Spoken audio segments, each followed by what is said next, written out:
ಚಿನ್ನಸ್ವಾಮಿ ಕಾಲ್ ತುಳಿತ ದುರಂತ ಮತ್ತೆ ಮುಖ್ಯಮಂತ್ರಿಗಳು ಮ್ಯಾರಥಾನ್ ಸಭೆ ಮಾಡ್ತಿದ್ದಾರೆ. ಕೆಲವೇ ಕ್ಷಣಗಳಲ್ಲಿ ಮುಖ್ಯಮಂತ್ರಿ ನೇತೃತ್ವದಲ್ಲಿ ಮಹತ್ವದ ಸಭೆ ನಡೆಯುತ್ತೆ. 5:30ಕ್ಕೆ ಸಭೆ ಇದೆ. ಮುಖ್ಯಮಂತ್ರಿಗಳ ನೇತೃತ್ವದಲ್ಲಿ ಡಿ.ಕೆ. ಶಿವಕುಮಾರ್, ಎಚ್.ಕೆ. ಪಾಟೀಲ್, ಜಿ. ಪರಮೇಶ್ವರ್ ಇವರೆಲ್ಲ ಭಾಗವಹಿಸ್ತಾರಂತೆ. ಮುಖ್ಯ ಕಾರ್ಯದರ್ಶಿ ಶಾಲಿನಿ ರಜನೀಶ್ ಕೂಡ ಇರ್ತಾರಂತೆ. ಕೆಲವೇ ಕ್ಷಣಗಳಲ್ಲಿ ಮುಖ್ಯಮಂತ್ರಿಗಳ ನೇತೃತ್ವದಲ್ಲಿ ಆಗುವಂತಹ ಸಭೆ ಇದು. 5:30ಕ್ಕೆ 5 ಅಧಿಕಾರಿಗಳೊಂದಿಗೆ ಮುಖ್ಯಮಂತ್ರಿಗಳ ಹೈ ವೋಲ್ಟೇಜ್ ಸಭೆಯನ್ನು ನಡೆಸ್ತಾರೆ. ಡಿ.ಕೆ. ಶಿವಕುಮಾರ್, ಎಚ್.ಕೆ. ಪಾಟೀಲ್, ಜಿ. ಪರಮೇಶ್ವರ್, ಸರ್ಕಾರದ ಮುಖ್ಯ ಕಾರ್ಯದರ್ಶಿ ಶಾಲಿನಿ ರಜನೀಶ್ ಜೊತೆ ಸಭೆಯನ್ನು ನಡೆಸ್ತಾರೆ. ವಿಧಾನಸೌಧ ಅಥವಾ ಕಾವೇರಿ ನಿವಾಸದಲ್ಲಿ ಇಂಥದ್ದೊಂದು ಚರ್ಚೆ ಆಗಬಹುದು ಅನ್ನೋದು ಲೆಕ್ಕಾಚಾರ. ಹೆಚ್ಚಿನ ಡೀಟೇಲ್ಸ್ ಕೊಡ್ತಾರೆ ನಮ್ಮ ಪ್ರತಿನಿಧಿ ಬಸವರಾಜ್. ಫೋನ್ ಸಂಪರ್ಕದಲ್ಲಿದ್ದಾರೆ. ಬಸವರಾಜ್, ಮತ್ತೊಂದು ಸಭೆ ಅಂತೆ, ಏನ್ ಚರ್ಚೆ ಆಗಬಹುದು ಇವತ್ತಿಲ್ಲಿ? ಬಸವರಾಜ್, ನನ್ನ ಧ್ವನಿ ಕೇಳಿಸ್ತಿದ್ಯಾ ನಿಮಗೆ?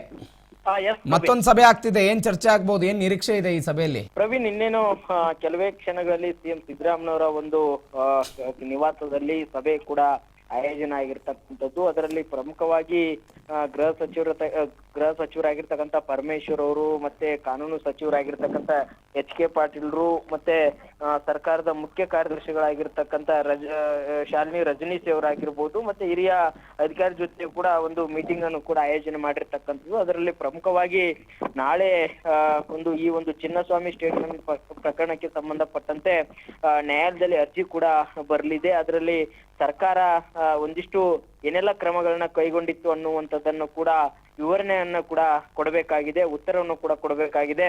ಹಾಗಾಗಿ ರಾಜ್ಯ ಸರ್ಕಾರ ನ್ಯಾಯಾಲಯ ಕೇಳಿದಂತಹ ಪ್ರಶ್ನೆಗಳಿಗೆ ಯಾವ ರೀತಿಯಾಗಿ ಉತ್ತರವನ್ನ ಕೊಡಬೇಕು, ಏನೆಲ್ಲ ಒಂದಿಷ್ಟು ನ್ಯಾಯಾಲಯಕ್ಕೆ ದಾಖಲೆಗಳನ್ನ ಸಲ್ಲಿಸಬೇಕು, ಏನೆಲ್ಲ ಕ್ರಮಗಳನ್ನ ಕೈಗೊಂಡಿದ್ರು, ಅದಕ್ಕೀಗ ಒಂದು ಘಟನೆ ಆದ ಬಳಿಕ ಸರ್ಕಾರ ಏನ್ ಕ್ರಮ ಕೈಗೊಂಡಿದೆ ಅನ್ನುವಂಥದ್ದು ಎಲ್ಲವನ್ನು ಕೂಡ ವಿವರಣೆಯಾಗಿ ಸರ್ಕಾರ ಯಾವ ರೀತಿಯಾಗಿ ಕೋರ್ಟ್ ನಲ್ಲಿ ತಮ್ಮ ವಾದವನ್ನ ಮಂಡನೆ ಮಾಡಬೇಕು ಅನ್ನುವಂತಹ ವಿಚಾರಕ್ಕೆ ಸಂಬಂಧಪಟ್ಟಂತೆ ಇವತ್ತು ಸಿಎಂ ಸಿದ್ದರಾಮಯ್ಯನವರು ಕಾನೂನು ಸಚಿವರ ಜೊತೆ ಮತ್ತೆ ಗೃಹ ಸಚಿವರ ಜೊತೆ ಮತ್ತೆ ಅಧಿಕಾರಿಗಳ ಜೊತೆ ಕೂಡ ಸಭೆಯನ್ನು ಕೂಡ ಆಯೋಜನೆ ಮಾಡಿಕೊಂಡಿರ್ತಕ್ಕಂಥದ್ದು.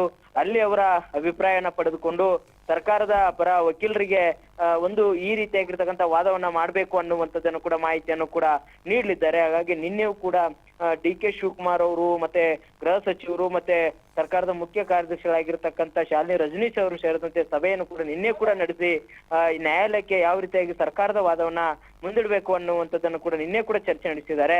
ಹಾಗಾಗಿ ಇವತ್ತು ಸಹಿತ ಅಂತಿಮ, ಯಾಕಂದ್ರೆ ನಾಳೆನೆ ಆ ವಿಚಾರಣೆ ಕೂಡ ಬರಲಿದೆ. ಹಾಗಾಗಿ ಸರ್ಕಾರದ ನಿರ್ಧಾರ ಏನಾಗಿರ್ಬೇಕು, ನಿಲುವು ಏನಾಗಿರ್ಬೇಕು ಅನ್ನುವಂತಹ ವಿಚಾರಕ್ಕೆ ಸಂಬಂಧಪಟ್ಟಂತೆ ಇವತ್ತು ಸಿಎಂ ಸಿದ್ದರಾಮಯ್ಯ ಸಭೆಗೆ ಮುಂದಾಗಿರ್ತಕ್ಕಂಥದ್ದು. ಪ್ರವೀಣ್, ಮತ್ತೊಂದು ಕಡೆ ಏನೋ ದೆಹಲಿಗೆ ಹೋಗ್ತಾರಂತೆ, ಅದ್ರ ಬಗ್ಗೆ ಏನಾದ್ರೂ ಚರ್ಚೆ ಆಗುತ್ತಾ? ಹೈಕಮಾಂಡ್ ಅವ್ರು ಏನೋ ವರದಿ ಕೇಳಿದ್ದಾರೆ, ಇತ್ಯಾದಿಗಳು ಚರ್ಚೆ ಆಗ್ತಿದೆ.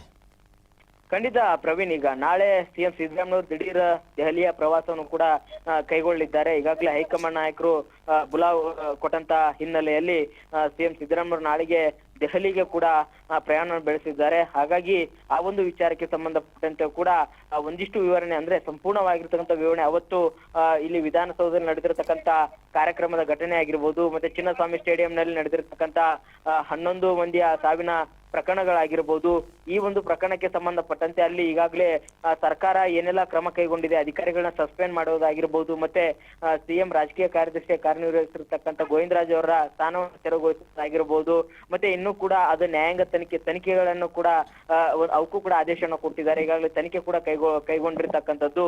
ಈ ಎಲ್ಲಾ ವಿವರಣೆಯನ್ನು ಕೂಡ ಮತ್ತೆ ಕೆಲವೊಂದಿಷ್ಟು ಇಲ್ಲಿ ಸರ್ಕಾರದ ಮಟ್ಟದಲ್ಲಿ ಇರ್ತಕ್ಕಂಥವ್ರು ಕೂಡ ಅಧಿಕಾರಿಗಳ ಮೇಲೆ ಒತ್ತಡವನ್ನ ಹೇರಿದ್ರು ಅನ್ನುವಂತ ಆರೋಪಗಳಿದ್ದಾವೆ. ವಿಪಕ್ಷಗಳು ಇದನ್ನ ದೊಡ್ಡ ಮಟ್ಟಿಗೆ ತೆಗೆದುಕೊಂಡು ಹೋಗುವಂತಹ ರೀತಿಯಲ್ಲಿ ಕೂಡ ಲಕ್ಷಣಗಳು ಕಂಡು ಬರ್ತಾ ಇದ್ದಾವೆ. ಈ ಬಗ್ಗೆ ಹೈಕಮಾಂಡ್ ನಾಯಕರಿಗೆ ಯಾವೆಲ್ಲ ನಿಲುವನ್ನ ಸ್ಪಷ್ಟಪಡಿಸಬೇಕು ಅನ್ನುವಂತಹ ವಿಚಾರಕ್ಕೆ ಸಂಬಂಧಪಟ್ಟಂತೆ ಕೂಡ ಸಿಎಂ ಸಿದ್ದರಾಮಯ್ಯನವರು ಸಂಪುಟದ ಸಹೋದ್ಯೋಗಿ ಜೊತೆ ಚರ್ಚೆ ನಡೆಸಿ ಅಂತಿಮವಾಗಿರ್ತಕ್ಕಂಥ ವಿವರಣೆಯನ್ನ ನಾಳೆ ದೆಹಲಿಯ ಹೈಕಮಾಂಡ್ ನಾಯಕರಿಗೆ ನೀಡಲಿದ್ದಾರೆ. Praveen, okay Basavaraj, thank you ನಿಮ್ಮೆಲ್ಲ ಡೀಟೇಲ್ಸ್ಗೆ. 5:00ಗೆ ಸಭೆ ಇದೆ, ಸಿದ್ದರಾಮಯ್ಯನವರ ಸಭೆ ಇದು, ಅವರ ನೇತೃತ್ವದಲ್ಲಿ ಆಗುತ್ತೆ. ಪರಮೇಶ್ವರ್, ಶಿವಕುಮಾರ್ ಇವರೆಲ್ಲ ಭಾಗವಹಿಸ್ತಾರೆ. ನಾಳೆ ಹೈಕಮಾಂಡ್ ಭೇಟಿ ಕೂಡ ಇದೆ. ಆ ಸಂದರ್ಭದಲ್ಲಿ ಏನೇನು ಮಾತನಾಡಬೇಕು, ಹೈಕಮಾಂಡ್ಗೆ ಏನು ವಿವರಣೆ ಕೊಡಬೇಕು, ಏನು ಇತ್ಯಾದಿ ಎಲ್ಲದರ ಬಗ್ಗೆಯೂ ಕೂಡ ಚರ್ಚೆ ಮಾಡೋ ಸಾಧ್ಯತೆಗಳಿದೆ. ಮತ್ತೊಂದು ಕಡೆ ಹೈಕೋರ್ಟ್ನಲ್ಲಿ ನಾಳೆ ವಿಚಾರಣೆ ಇದೆ. ಹಿಂದೆ ಹೈಕೋರ್ಟ್ ವಿಚಾರಣೆ ಮಾಡಿ ಸರ್ಕಾರಕ್ಕೊಂದು ನೋಟಿಸ್ ಕೊಟ್ಟಿತ್ತು. 11 ಜನ ಹೇಗೆ ಮೃತಪಟ್ಟರು ಅದರ ವರದಿ ಕೊಡಿ ಅಂತ ಹೇಳಿದರು. ಸರ್ಕಾರದ ಪರವಾಗಿ ಅಡ್ವೊಕೇಟ್ ಜನರಲ್ ಶಶಿಕಿರಣ್ ಶೆಟ್ಟಿ ಅವರು ವಾದ ಮಾಡಿದ್ರು. ಆ ಸಂದರ್ಭದಲ್ಲಿ ಏನಾಗಿತ್ತು, ಏನು ಎಲ್ಲದರ ಬೆಳವಣಿಗೆಗಳ ಬಗ್ಗೆಯೂ ಕೂಡ ಮಾಹಿತಿಯನ್ನು ಅವತ್ತವರು ಕೊಟ್ಟಿದ್ದರು.